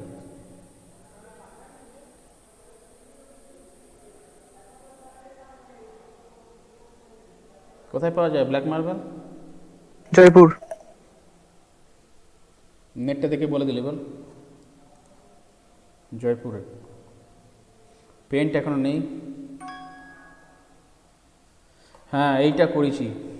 পি ওয়াটারের পার্সেন্টেজকে যদি আমরা পি ধরছি নর্মাল কনসিস্টেন্সির জন্য, তাহলে আমরা মানে যে জলটাকে অ্যাড করব ইনিশিয়াল সেটিং টাইমটাকে মানে বিচার করার জন্য সেটা কত, মানে তার রিলেশনটা কি, এটা করেছি আমি, এটা মনে আছে, বলেছিলাম কনসিস্টেন্সি মানে দৃঢ়তা। সাধারণ নর্মাল মানে দৃঢ়তার জন্যে তো আমরা কী থাকি, জল আমরা অ্যাড করছি, তবে না আমার সিমেন্টটা কী করে ওখানে আমার শক্ত হচ্ছে, তা না তো তার আগে তো সিমেন্টটা তো আমার ড্রাই পাউডার থাকছে। তবে ইনিশিয়াল সেটিং টাইমটাকে ডিটারমাইন করার জন্য, এটাকে নির্দিষ্ট হওয়ার জন্য যে কতক্ষণ লাগছে নির্ণয় করার জন্য, সেই যে কতটা আমরা দেব,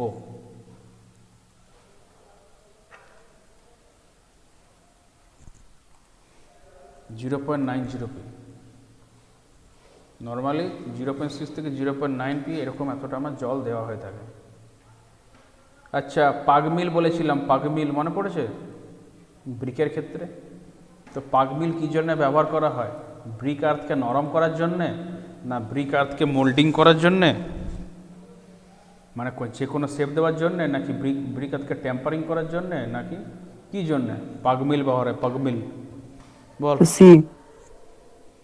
এর অ্যান্সার হচ্ছে কি সি, ব্রিক আর্থকে টেম্পার করার জন্য, টেম্পারিং করতে হয়। কারণ টেম্পারিং যদি না করি তাহলে কিন্তু ঠিক মতন ওটা আমি কাজ করতে পারবো না, মানে মিশ্রিতকরণ করা।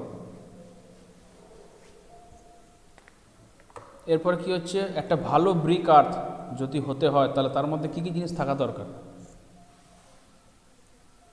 বল। একটা ভালো, হ্যাঁ কি বলছিস? চল দাই ভাব, চল দাই ভাব। স্যার ই হবে।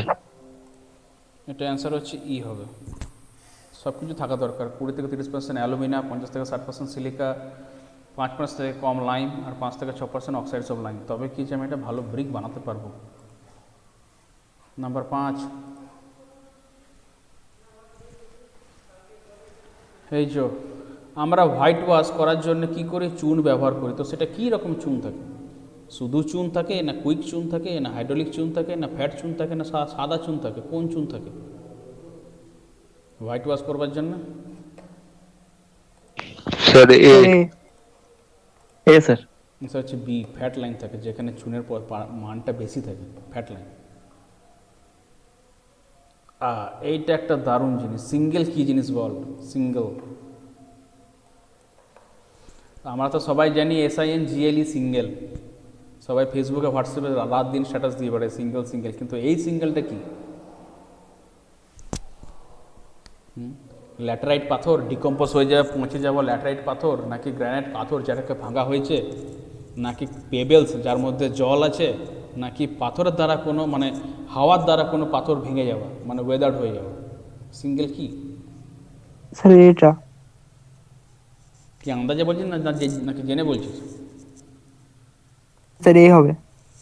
সিঙ্গেল হচ্ছে একটা ডিকম্পোজ ল্যাটেরাইট, এগুলো কিন্তু আসতে পারে, বলে দিচ্ছি কিন্তু আমি কোশ্চেন। আচ্ছা, pick up the plutonic rock from the following, এখান থেকে প্লুটোনিক রক কোনটা সেটা বার করো, আমি কিছুক্ষণ আগেই বললাম। স্যার এ। আচ্ছা আচ্ছা, এ গ্রানাইট, প্লুটোনিক রক। আচ্ছা, এবারে লাইম যার মধ্যে মেনলি ক্যালসিয়াম অক্সাইড আর মানে বেশি থাকে, আর ওয়াটারের সঙ্গে খুব তাড়াতাড়ি স্লেকিং করে, সেই লাইনটাকে কী লাইন বলা হয়? স্লেকিং অফ লাইন বলে না, যে সঙ্গে সঙ্গে মানে চুন জল দিলাম ফুটতে শুরু করে দিল, হিটটা বেরোচ্ছে, এক্সোথার্মিক রিয়াকশন, তো সেটা তো একটা চুন। Quick lime. ক্যালসিয়াম অক্সাইড যার মধ্যে বেশি থাকে মেনলি, বুঝছি কি কুইক লাইন। আচ্ছা, এরপরে কি সিজনিং। সিজনিং করা মানে কি? What is seasoning? খুব ইজি বল। স্যার এ। স্যার এ। সিজনিং করা মানে হচ্ছে স্যাপটাকে বার করা, হ্যাঁ, প্রসেস অফ রিমুভিং স্যাপকে বার করে, একে বলে সিজনিং। এর 10টা করে পরে ছেড়ে দেবো, তার বেশি করবো না। কটা বাজে? অনেক কিছু। আচ্ছা, হ্যাঁ, এই একটা জিনিস রয়েছে, এটা তোদের জেনারেল মানে সাধারণ জ্ঞান দিয়ে বলবি, ফ্লাই অ্যাশ। যেগুলো এখন তোর প্রজ্বলনার ক্ষেত্রে ব্যবহার করে, সিমেন্টের জন্য ব্যবহার করা হয়, রোড বানাবার জন্য ব্যবহার করা হয়, ঠিক আছে। যেগুলো আমাদের থার্মাল প্ল্যান্ট থেকে যে অ্যাশটা বেরিয়ে আসে, ফ্লাই অ্যাশ, খুব হালকা, মানে হাওয়া ধুলোর থেকেও হালকা জিনিস, মিহি জিনিস, খুব স্মুথ, খুব হালকা। তো এইটা যদি আমাদের যদি ভেতরে চলে যায় শ্বাসনালীতে, তাহলে কি হওয়ার চান্স থাকে? সিলিকোসিস, না ফ্যাবিসিস অফ লাংস, না ব্রঙ্কাইটিস, না নিউমোনাইটিস, না সব কিছু, কি হতে পারে?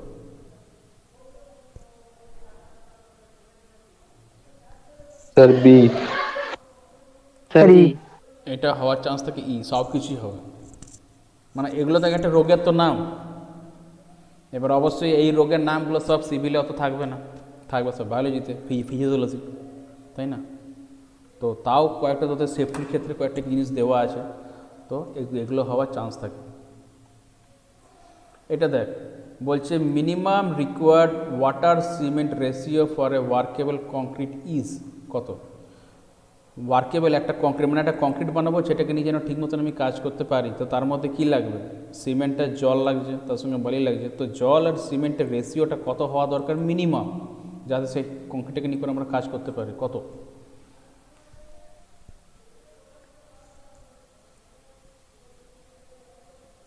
এটা দুটো থাকে, কোনো বইয়ে থাকে 0.5, কোনো থাকে 0.6, এটাতে আছে 0.4। মিনিমাম আমার 0.4 টাইমস আমার লাগছে হচ্ছে তোর ওয়াটার সিমেন্ট রেশিওটা আমার মানে এরকম থাকবে, যতটা জল আর যতটা সিমেন্ট তার যখন অনুপাত করব, সেই অনুপাতে যেটা বেরোবে সেটা হচ্ছে 0.4। আচ্ছা এইটা বল, নাম্বার 28টা বলছে rocks formed due to alteration of original structure due to heat and excessive pressure are called. প্রচণ্ড পরিমাণে গরম আর প্রচণ্ড পরিমাণে তাপ, মানে তাপ আর কি মানে প্রেসার, চাপ যখন হয় কোনো পাথরের ওপরে যখন প্রভাব পড়ছে, তখন তার সাথে নিজের স্ট্রাকচারটাকে সে চেঞ্জ করতে থাকে, সেই সব পাথরগুলোকে কি বলা হয়?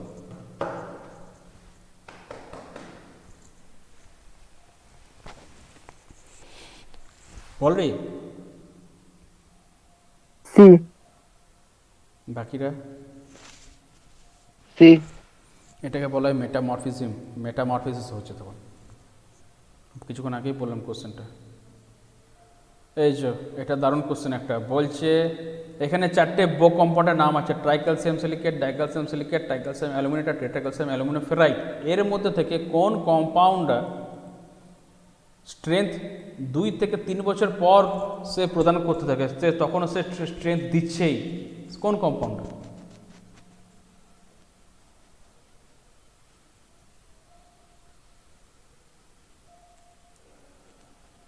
বলেছিলাম বোক কম্পাউন্ডের কোশ্চেন আসে, বোকস, 4টে বোক কম্পাউন্ড আছে, খুব important Bogue compound. B. Sir B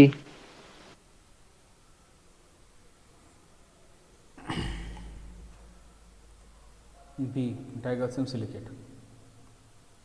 আচ্ছা এটা কি বলছে, ক্যালসিয়াম অক্সাইডে স্লেকিং করার জন্য যদি 10 কিলোগ্রাম যদি আমার ক্যালসিয়াম অক্সাইড থাকে, তাহলে থিওরিটিক্যালি মানে অঙ্কে হিসাবে দেখতে গেলে আমার কতটা পরিমাণ আমার জল লাগে?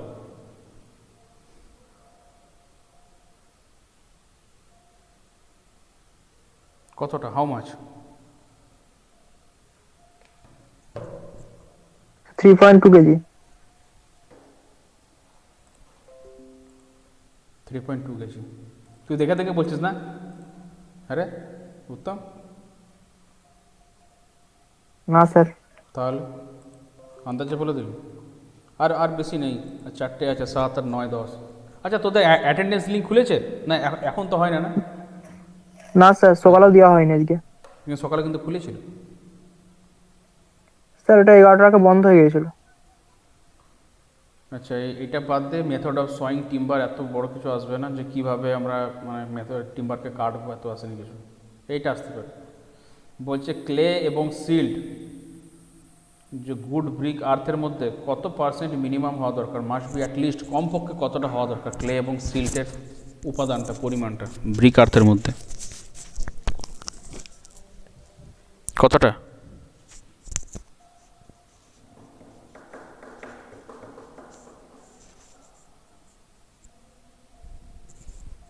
এর অ্যান্সার হচ্ছে 50%। ক্লে আর সিল্ড থাকা দরকার গুড ব্রিক আর্থের মধ্যে। এবার হচ্ছে বেসেমার। বেসেমার প্রসেস ব্যবহার করা হয় কী জন্যে, কী বানাবার জন্যে? স্টিল। স্টিলের জন্য কি যেটা পদ্ধতি ইউজ করছে এটা হচ্ছে বেসেমার প্রসেস। এটা তোদের ওয়ার্কশপ ক্যালকুলেশন সায়েন্সে আছে, এটা পরে। আচ্ছা, তোদের এইটা আসেনি, এই যে পোর্শনটা সেটা তোরা পাবি হচ্ছে ম্যাসনরিতে, যখন গাঁথনি যখন শুরু হবে, ব্রিক ম্যাসনরি, স্টোন ম্যাসনরি, তখন এইগুলো পাবি, ঠিক আছে? কিন্তু এটা তো আগেই বলেছি যে ব্রিক ম্যাসনরির জন্য স্ট্যান্ডার্ড সাইজ কত, এটা অ্যাকচুয়ালি হচ্ছে মডুলার। মডুলার সাইজ কত হয় বল? Sir B. স্যার হচ্ছে বি। বি। এইটা। আর যখন মোটর দিয়ে দেবো তখন হচ্ছে সাইজ হচ্ছে এইটা 20x10x10, যখন মোটর দিয়ে দিলাম মশলাটা। নাম্বার 8।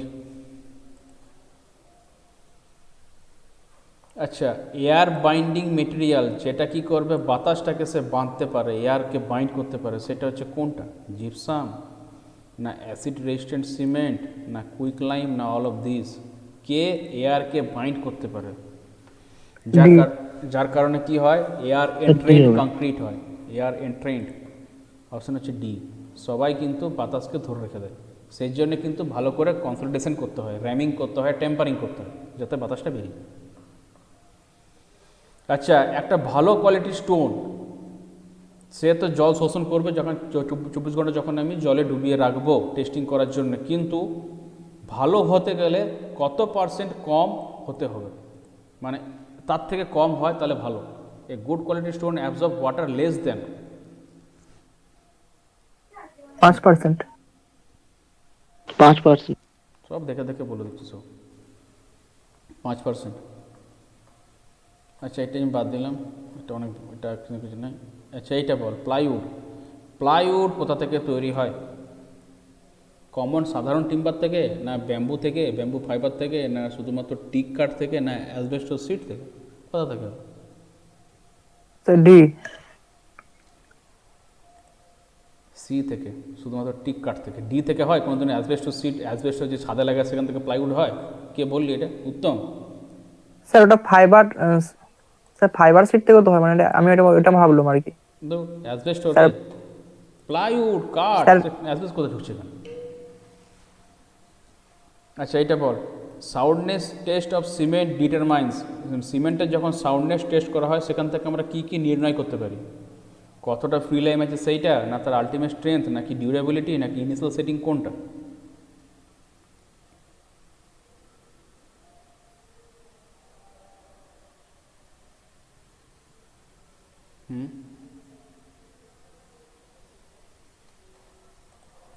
অপশন হচ্ছে এ, তার মধ্যে কতটা ফ্রি লাইন থাকে সেইটাকে আমরা নির্ণয় করতে পারি যখন আমরা সাউন্ডনেস টেস্ট করি তখন। এই টেস্টগুলো কিন্তু মনে রাখবি, তোদেরকে কিন্তু আমি নোট কিন্তু ডাউনলোড করে পরে আমি তোদেরকে দিয়েছি, মানে সেইখানে কি বলতো মূল যে তত্ত্ব যে জিনিসগুলো আছে সেটা আমি তোদের কিন্তু আমি দিয়ে রেখেছি, যাতে ওইগুলো যাতে মিস না হয়ে যায়। তোরা যখন বই কিনছিস কিংবা আমরা যেটা বানিয়ে পরে ওয়েবসাইটে দিচ্ছি সেটা তো থাকছে, কিন্তু ওইগুলো যেন মিস না হয়ে যায়, এগুলো কিন্তু অবশ্যই মনে রাখবি। হয়তো অত ডিটেলসে কিন্তু বেশি এখন আসবে না, কিন্তু ওগুলো যদি পড়ে রাখিস, জেনে রাখিস, তাহলে অন্যরকম কোনো কিছু কোশ্চেন চলে এলে সেটা থেকে আর ভয় পাবি না, আশা করছি।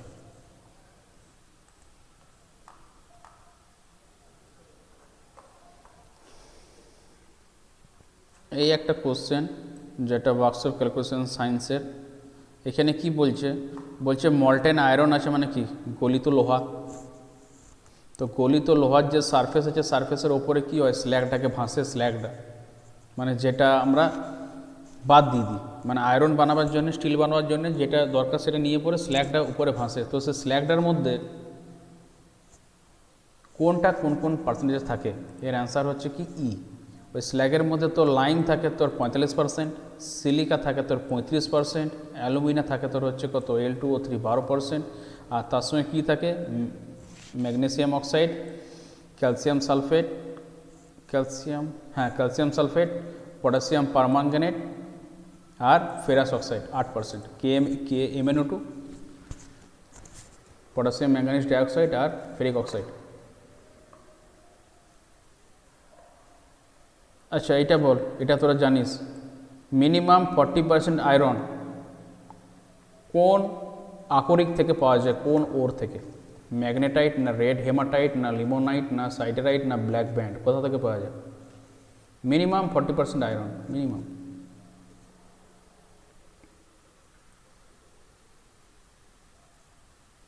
বল কি রে, কেউ পারবি না? আচ্ছা, option E black band. Black band যে একটা পাথর থাকে, ব্ল্যাক ব্যান্ড থেকে আমরা কি পাই? মিনিমাম 40% আমরা আয়রন পেয়ে থাকি।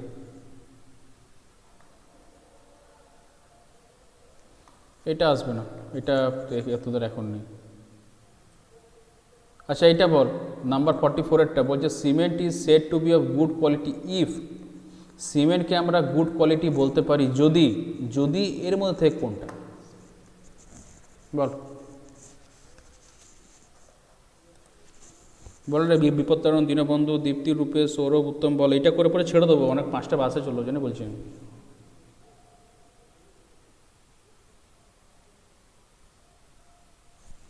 হ্যালো স্যার ই। Sir, E. ভালো করে আগে বোঝ, এটা কিন্তু অল অফ দ্য কিন্তু অ্যাবাভ নেই। এখানে কি বলেছে? সিমেন্ট যদি ভালো কোয়ালিটি হতে হয় তাহলে এর মধ্যে থেকে কোন গুণটা তার মধ্যে থাকবে, কোনটা?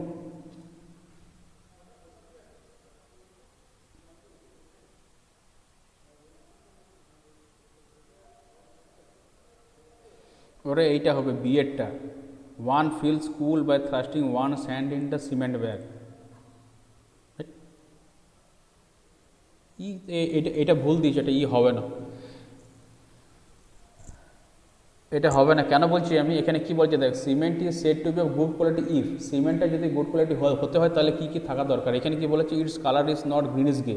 এটা কিন্তু ভুল, এর কালার কিন্তু গ্রিনিশ গে হয় ফার্স্ট। এটা দেখ, it is not smooth when rubbed in between fingers. যখন দুটো আঙুলের মাঝে নিয়ে যখন ঘষবো তখন কিন্তু এটা স্মুথ হবে না, এটা কিন্তু ভুল। যখন ঘষবো তখন কিন্তু এটা স্মুথ হবে, 2 নম্বর। 3 নম্বর কি, হাত ভর্তি সিমেন্ট নিয়ে পরে যখন আমরা বালতির জলে ছুড়বো তখন কিন্তু এটা ভাসবে না, এটা ভুল। ছোড়ার সঙ্গে সঙ্গে কিন্তু এটা ডুবে যায় না, কিছুক্ষণ ভাসে। তাহলে কোনটা? তাহলে কি ওই যে সিমেন্টের ব্যাগে যখন আমি একটা হাত যখন মুঠো করে ঢুকিয়ে দেবো তখন কিন্তু ঠান্ডা লাগবে, তার মানে কি সে সিমেন্টটা ভালো? তার মানে কি এটা ভুল আছে। আচ্ছা স্টিল এখন পড়াচ্ছি না, এটা লাস্ট নাম্বার 10 নাম্বার পেজে কী আছে দেখেন। এটাও থাকবে না অতটা। এইসব কোশ্চেনগুলো, এগুলো সব কার্পেন্টারির জন্য কোশ্চেন, কার্পেন্টারি ট্রেডের জন্য। এইটা থাকবে। এটা বল, a first class brick immersed in water for 24 hours. একটা ফার্স্ট ক্লাস ব্রিককে 24 ঘন্টার জন্য জলে ডুবিয়ে রাখলাম, তাহলে সে কত পার্সেন্টের বেশি সে জল শোষণ করবে না? Should not absorb water by weight more than 5%-এর বেশি জল শোষণ করার নিয়ম নেই, নাকি 25%-এর বেশি, নাকি 20%, নাকি 15%, নাকি 10%? বল। পাথরটা তো জানলাম তো 24 ঘন্টা হওয়ার। গুড কোয়ালিটি স্টোন হতে গেলে 5%-এর বেশি জল বাই ওয়েট শোষণ করা উচিত নয়। তাহলে ইটের ক্ষেত্রে কত?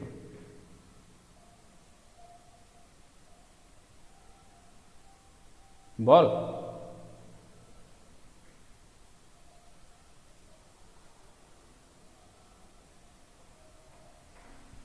দীপ্তি, রূপেশ, বল রে।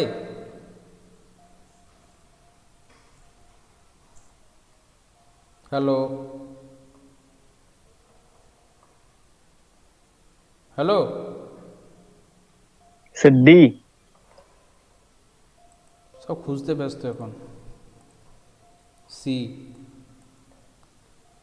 20%-এর বেশি জল যেন শোষণ না করে। তবে কোনো কোনো বই থাকে, বলে দিচ্ছি দেখবি এইটা লেখা থাকে 15%। তো 15%-এর জল যেন বেশি শোষণ না করে in case of first class brick. তো ওইটা তো ভ্যারি করে 15-20%-এর মতন এইরকম। আচ্ছা এটা বাদ দিলাম। এইটা একটা কোর্স ধার কত 49 কেন আছে?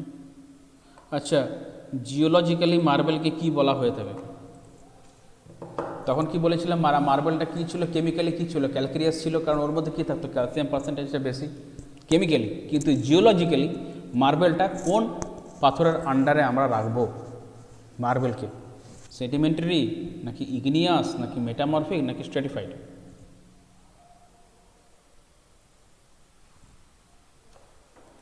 সবাই খুঁজতে ব্যস্ত অ্যান্সার। বল রে।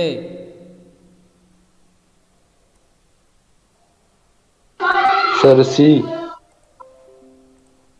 সি। মেটামরফিক, কারণ ও একটা থেকে আরেকটা চেঞ্জ হচ্ছে, মেটামরফিসিস হচ্ছে ওর মধ্যে, যখন খুব বেশি প্রেসার টেম্পারেচার যখন হয় তখন মারাত্মক চেঞ্জ হয়, সেই জন্য এটাকে কিসে রাখা হয়, মেটামরফিজমে রাখা হয়। তো এমনিতে আজকে অনেক সময় হয়ে গেছে, তো অনেকগুলো কোশ্চেন্স আলোচনা হলো। তো কারো কোনো কিছু প্রবলেম, কিছু বুঝতে অসুবিধা, আমি কিন্তু ওগুলি শুধু আলোচনা করলাম, কিছু প্রবলেম? না স্যার। না স্যার। না স্যার। ঠিক আছে, তাহলে অলরেডি আজকে তো 5টা বাজতে চললো, 3:30 PM থেকে শুরু করেছি, ঠিক আছে। তো পরে আবার নতুন কিছু একটা পড়াবো, নতুন হয়তো আলোচনা করতে পারি কোনো টপিক নিয়ে পর, কিংবা হয়তো শর্ট কোশ্চেন আলোচনা হবে, ঠিক আছে, কারণ তোদের অনেকটা হয়ে গেছে, রিভিশন না হলে অসুবিধা আছে। Okay, okay sir. ঠিক আছে, thank you sir. Thank you. Thank you, sir. Thank you, sir. দেখা হবে, ঠিক আছে। Okay, thank you, Okay, bye sir. Bye, thank you, bye, thank you, bye by.